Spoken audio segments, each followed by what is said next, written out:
Inamin ni Congressman Yul Servo na hanggang ngayon ay nagte-text pa rin sila sa isa't isa ng kanyang kaibigan na si Piolo Pascual na kung tawagin niya ay brother. Anya, bagamat hindi madalas ang kanilang komunikasyon, ngunit hindi umano nila nakakaligtaan na magkumustahan minsan dahil hindi nawala ang kanilang pagkakaibigan.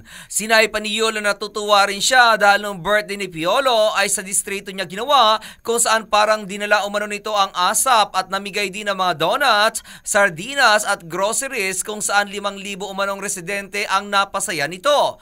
Isa pa umano sa ikinatutuwa niya kay Piolo ay dahil sa hindi lamang pag-aartista ang ginagawa nito dahil mayroon din itong mga negosyo at higit sa lahat, mayroon itong foundation na tumutulong sa mga estudyante.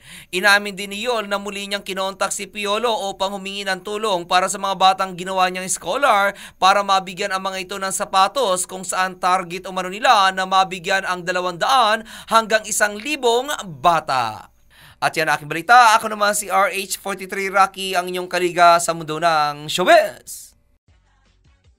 Showbiz for more, like and share this page for more.